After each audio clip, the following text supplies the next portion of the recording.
Ang paggagawa ng Ukraine, lalo na sa aneksyon ng Russia sa Crimea noong 2014, ay nagiging sanhi talaga ng malaking tensyon sa pagitan ng dalawang bansa.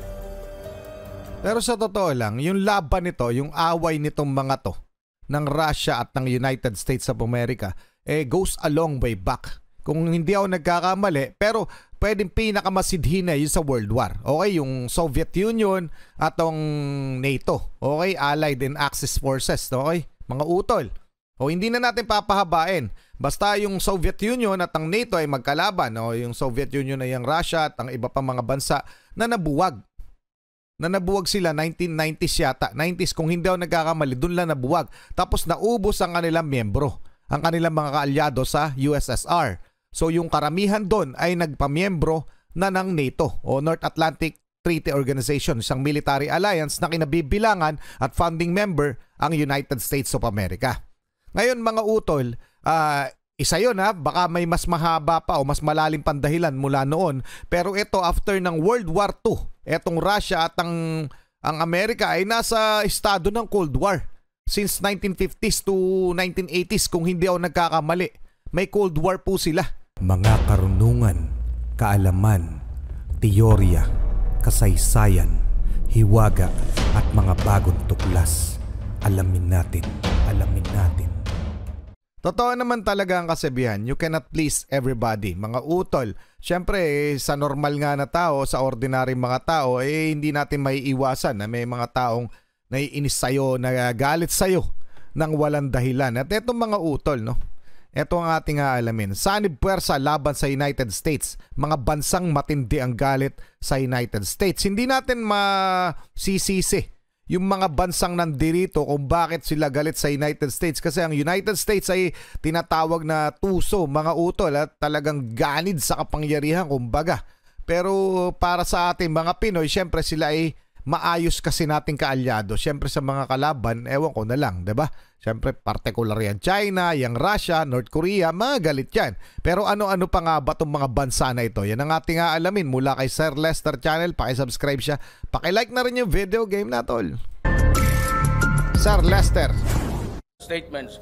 Putang ina, mumurahin kita dyan sa forum na yan. I just heard about some of this, but I have seen some of those colorful statements in the past. Kalaban ng United States.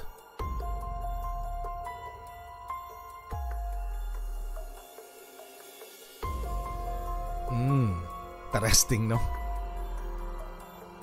Sa iba't ibang klase ng sagupaan sa lahat ng panig ng ating mundo, gaya ng sa Russia, China, Taiwan, at mga bansa sa Middle East, ay may isang bansa talaga na hindi nawawala sa eksena. At ito nga, ang United States. Totoo yan, no?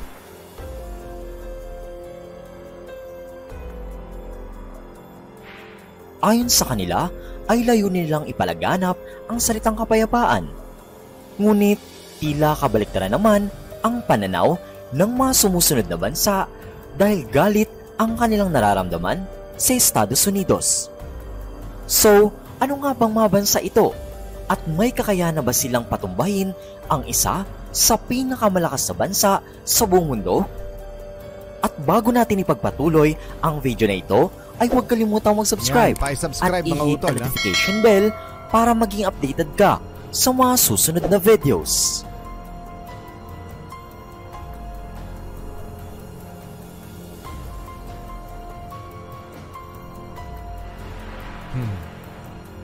Number 1. China. China na marahil ang isa sa pinakamatinding bansa na kumakalaban sa United States.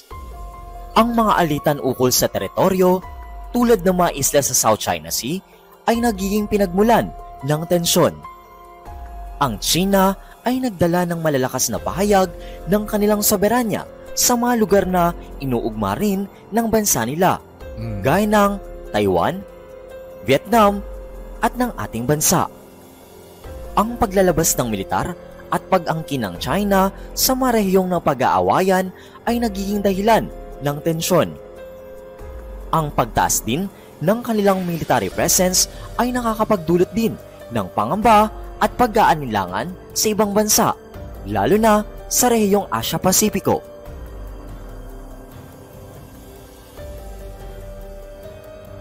At ayon nga sa mga analyst, ay China talaga ang kakompetensya ng United States pagdating sa ekonomiya, kung kaya't threatened talaga ang US sa kanila. At dahil sa madalas na hinaharang ng US ang ginagawa ng China, kung kaya't galit ang nararamdaman ng bansang ito.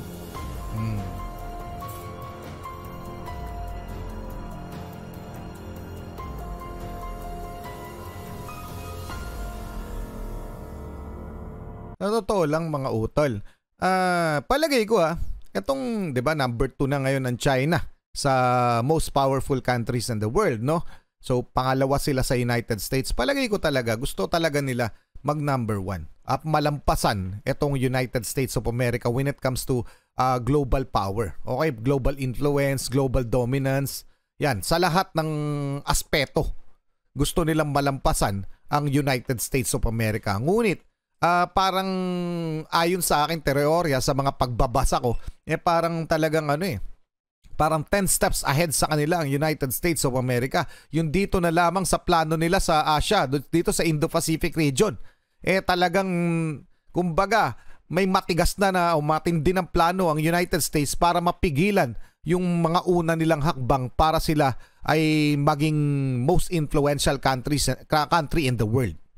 Yung island chain command, mga utol. Kasi palagay ko mga utol, pag nasakop ng China ang buong South China Sea, doon ay mas lalo silang lalakas at baka doon sa mga panahon na yon, pagkakataon na yon, malampasan na nila, maging number 1 sila, malampasan nila ang United States of America. At yun ang palagay ko hindi mapapayagan ng US. Okay? So ano sa palagay nyo rin? Pa-comment na lang, tuloy na muna natin.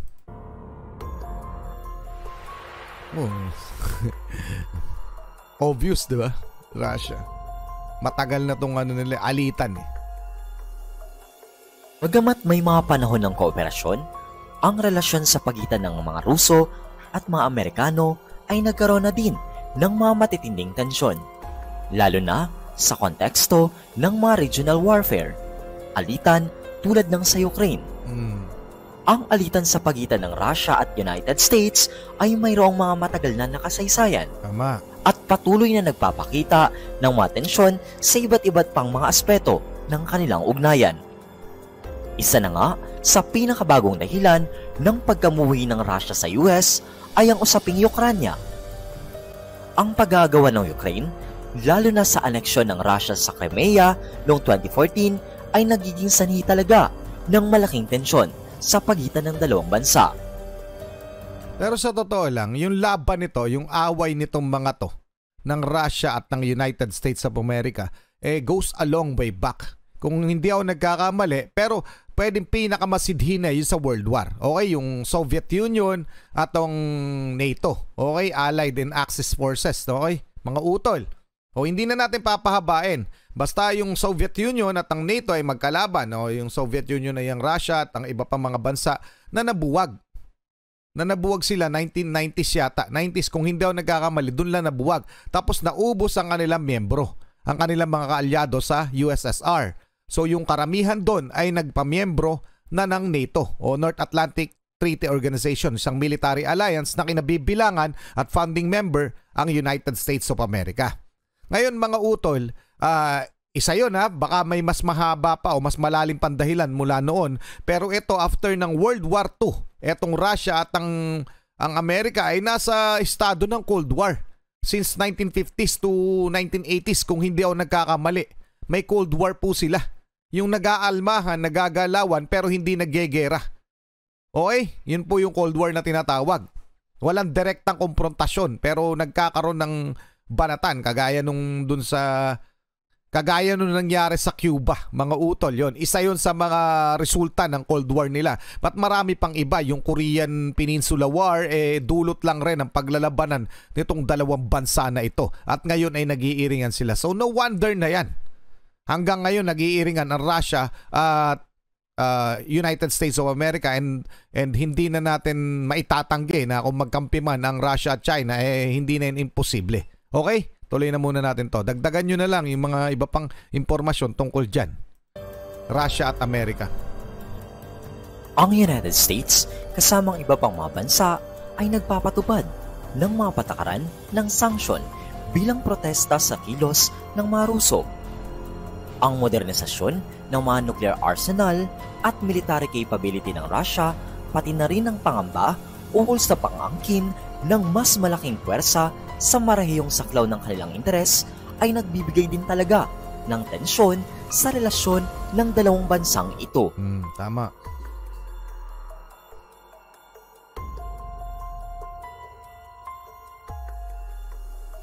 North Korea, siyempre.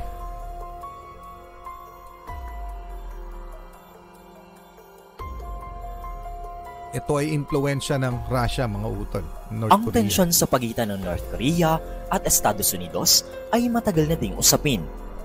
Ang nuclear weapons program ng North Korea at ang mga palitan ng mga paratang at hamon sa pagitan ng mga leader ng dalawang bansa ay nagpapalala sa relasyon. Ang alitan sa pagitan ng North Korea at US ay isa sa mga pinakamahigpit at pinakakomplikadong mga relasyon sa pandaigdigang politika. Narito ang ilan sa mga pangunahing punto ng tensyon sa pagitan ng dalawang bansa, gaya ng nuclear weapons program, sagupaan at pagtutol, human rights at sanction. Malit lang ang North Korea, pero nakakatakot ang kakayang nuclear ng bansang ito. At kung tatanungin ang mga taga rito, ay United States talaga ang bansang pinakakinakagalitan nila. Iran, no? Ngayon, meron silang bakbakan ng United States of America, itong Iran. Dahil doon sa Houthi, no? Matagal nang may tensyon sa pagitan ng Iran at Estados Unidos, lalo na nung matapos ang 1979 Iranian Revolution at ang hostage crisis sa US Embassy sa Tehran. Tama. Ang mga issue tulad ng nuclear program ng Iran at ang US sanctions ay nagpapalala sa kanilang tensyon. Ang alitan sa pagitan ng Iran at US ay matagal nang umiiral at mayroon ng malalim na kasaysayan ng tensyon at pagtutol. Narito ang ilang pangunahing punto ng alitan sa pagitan ng dalawang bansa. Marami din sa leader ng Iran ang napatumba ng United States. Tama. Lumala ang galit ng mga Irano simula nung pinatawan sila ng sanksyon ukol nga sa kanilang mga nuclear warheads. Grabe mga utol, no? Isipin nyo yung mga bansa na yan. Isipin nyo na lang. Paano yan hinaharap ng United States of America sabay-sabay? Hinaharap, nagpapadala ng puwersang United States sa Ukraine, diba? ng mga weaponry. Tapos dito sa lumalatan lang tension dito sa Middle East, nandyan din ang mga US troops. Tapos nakaantabay din sila dito sa Indo-Pacific. Isipin nyo, worldwide hinaharap yan ng United States of America. Kaya hindi na ako nagtataka na ngayon ay nagkakaroon na ng military drill yung NATO, yung North Atlantic Treaty Organization, na isa sa founding member ang United States of America. Kasi palagay ko, nagre-ready na sila dahil baka hindi na kayanin ng United States of America kung iba-ibang tagpo, iba-ibang yugto, o iba-ibang bansa magsimula ang sumiklab ang gera. Baka kinakailangan na nila ang kanilang mga kaalyado. So yun yung palagay kong number one purpose nitong NATO kung bakit nagre-ready na ng military exercises. Okay? So matindi na rin pati ang tension o gera na nangyayari dito sa Iran dahil doon sa Houthi rebels, yung Israel-Hamas. So nagdo-domino effect na mga utol. Nagkakampihan na yung mga bansang kalaban. Okay? Tuloy na muna natin.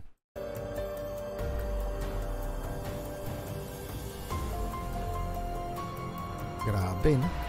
Parang hindi na mapipigilan. Sa pato, Pakistan, no? Ito, napakatagal ng dyan, nung sigalot. At ang relasyon ng Pakistan at United States ay madalas na nababalot ng mga tensyon, partikular na sa konteksto ng seguridad at terorismo. Tama. May mga panahon ng kooperasyon at mga panahon ng tensyon, lalo na sa usapin ng Afghanistan at ang papel ng Pakistan sa rehiyon.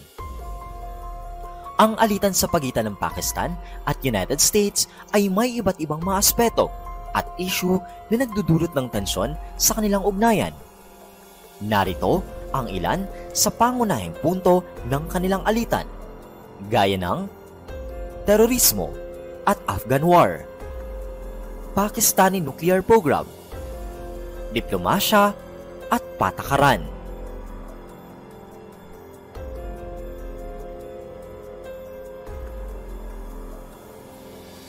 At ang ilan pa nga sa mga bansang galit na din sa United States ay ang mga sumusunod, gaya ng Palestine, Yemen, Lebanon, Iraq, Syria, Afghanistan, Mexico, Kyrgyzstan, Somalia, Cuba, Venezuela, Mexico, Dami. Argentina at marami pang iba. At ilan lamang yan sa may impormasyon ukol sa mga bansang matindi na ang galit sa United States. Pansin nyo, no, karamihan Middle East mga utol.